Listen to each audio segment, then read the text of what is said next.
Well, after doing some research and gaining an in-the-field perspective on the subject, I decided to make this video to bring up a subject that should be known and well addressed, consisting of an entity of many legendary names, but many do not associate that behind the identity of one legend is the same entity throughout many legends going back as far as the antediluvian era.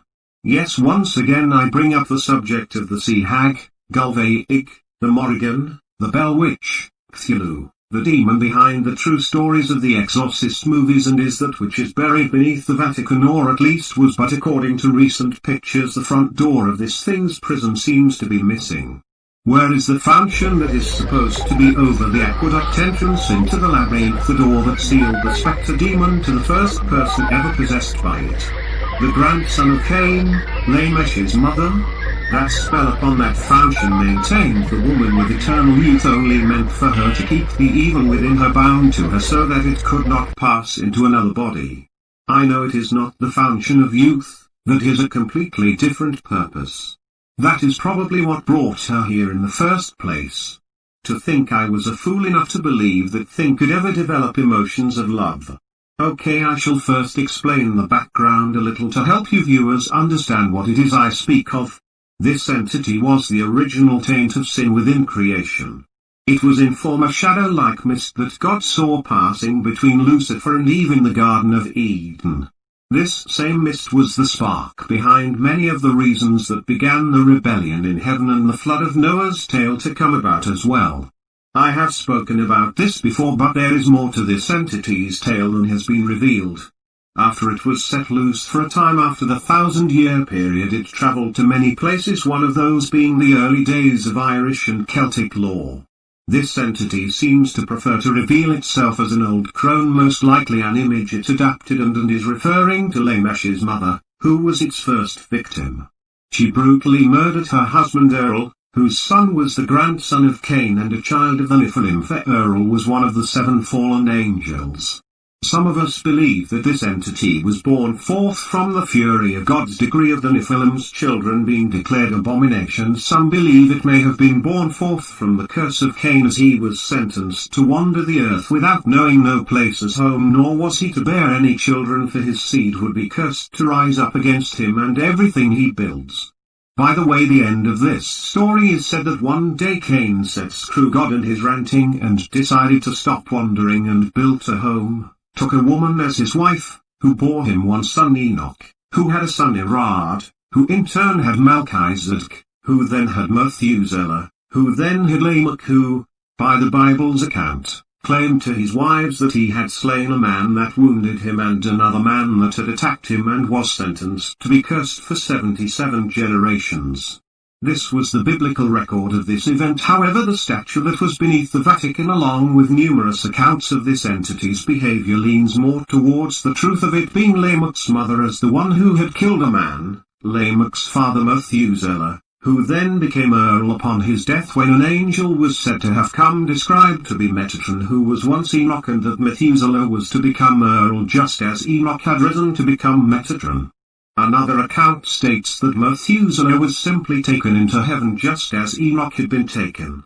But the inscription upon the statue states that Lamech escaped his mother by fleeing into the woods near his house and ran to go find help, where he discovered a Naga by the name of Vatan, who was on his way to see the king at that time in the city of Megiddo, or by biblical account the city of Enoch, to deliver a mystical instrument called a lute. According to the Rigveda accounts of the Naga and their known names and achievements, this is when Lamech saw another instrument that caught his eye and tried to steal it from the stranger, who then revealed himself to be a sorcerer and cursed Lamech into becoming the legendary Pan, part man, part beast.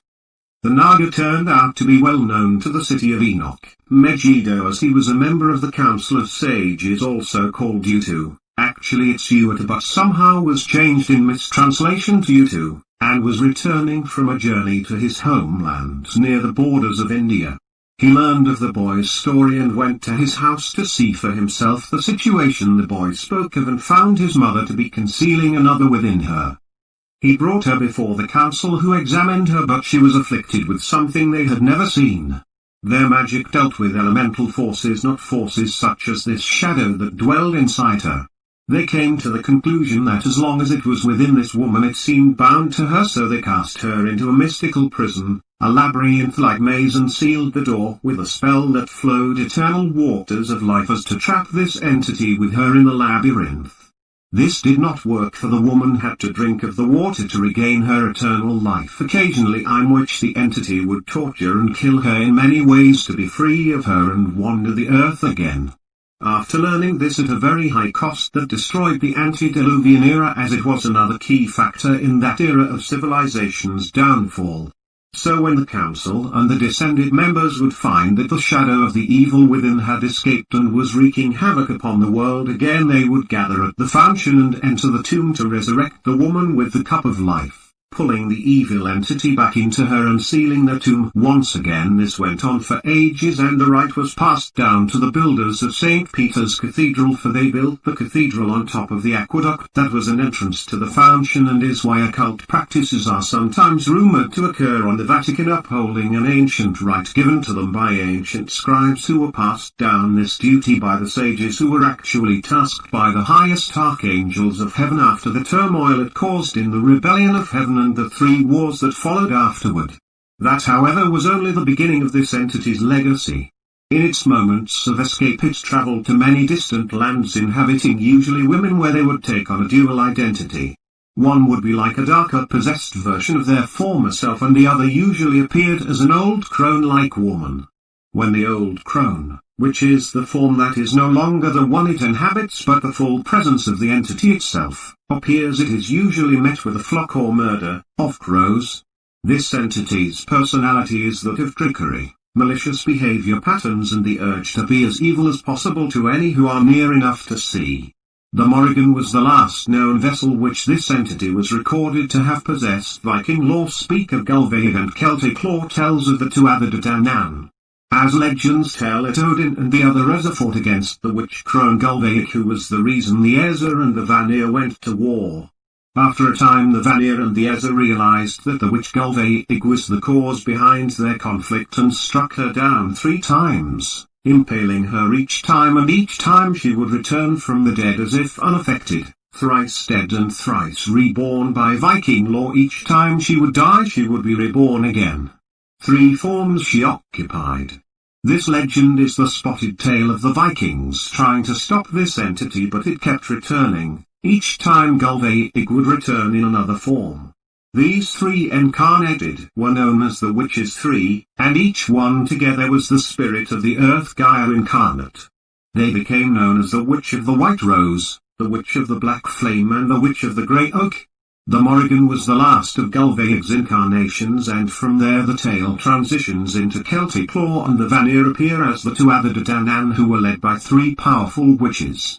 Now Irish folklore gives a candy-coated account as to what happened that I don't buy enough to even list here, and can only summarize it as another moment in history where to the victor went the spoils, which included the historical account of the truth from which it will take time for me to discern.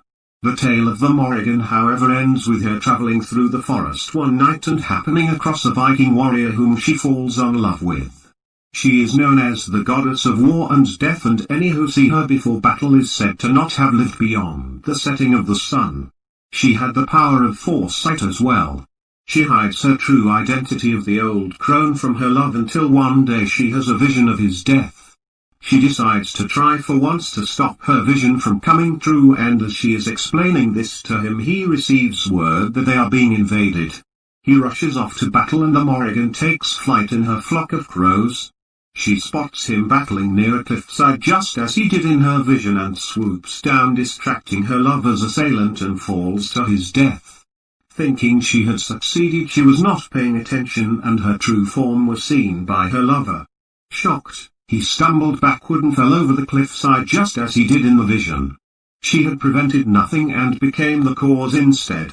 Distraught, she separated from the woman she had inhabited and disappeared in a flurry of crows and was not seen again. Now, as I understand, after that the old crone, which was the one listed above, came to America before it was colonized by the French and British, and lived in the region of the Southern Americas and the Caribbean islands. Many tales speak of the old crone woman who comes in the night stealing the souls of innocent girls by stealing their breath while they sleep.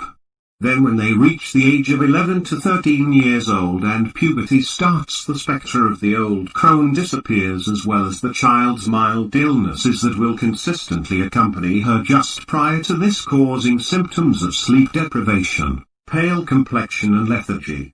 After their first cycle starts, though, it all ends and they'll seem healthy, but something changes within them so much that even parents do not recognize them.